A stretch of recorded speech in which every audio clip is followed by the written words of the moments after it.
The Conservative MP, Theresa Villiers, former Northern Ireland Secretary, which it's very good to have you with us today to talk about what Theresa May is going to be trying to do in terms of bringing the DUP on board. But let's begin with the debate. I mean, do you think there's going to be a different outcome next Tuesday? Last time round, Theresa May knew she wasn't going to get the support. Is she really going to get the support this time?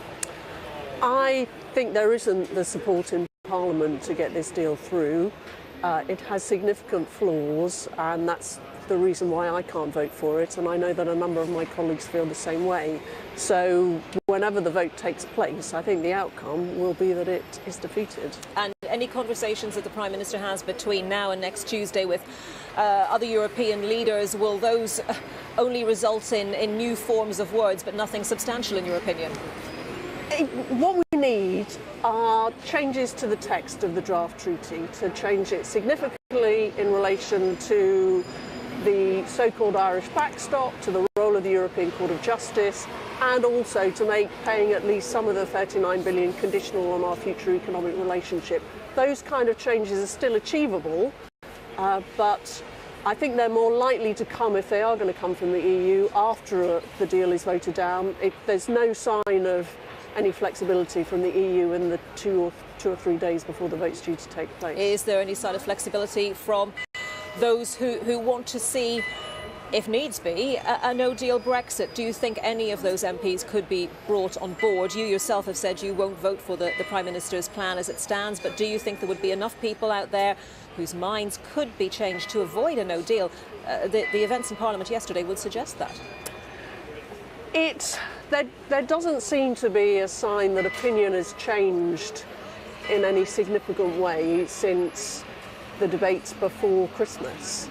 There are still a large number of Conservative MPs and DUP MPs as well who feel that they can't support the deal. I very much wanted to support a deal. I recognise the need for compromise, but what's on the table is not in the national interest.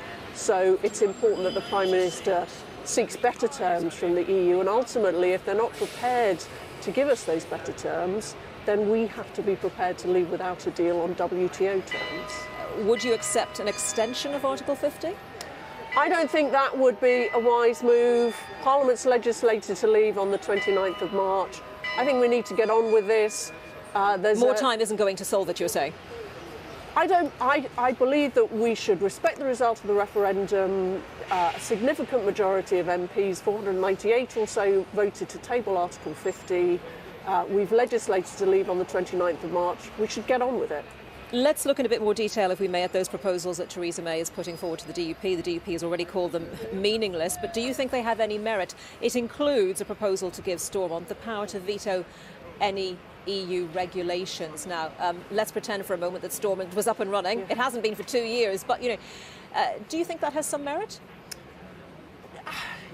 Of course it has merit, and I welcome the fact that the Prime Minister is trying to engage on this, trying to provide reassurance, but it's just not nearly enough, I'm afraid. It doesn't, I mean, we'll see the details later on today, presumably during the debate, but it doesn't have any impact at all on the pages and pages and pages of EU regulations to which the Northern Ireland is due to be subjected. It's only, a potential vote on new areas of competence in relation to the single market that the EU might take on whilst we were in the backstop area. So it doesn't really change any of the fundamentals, I'm afraid. So I can't see that it's going to reassure either my colleagues in the Conservative Party, and it doesn't sound like it's reassuring the DUP. OK, Theresa Villiers, MP, thank you very much.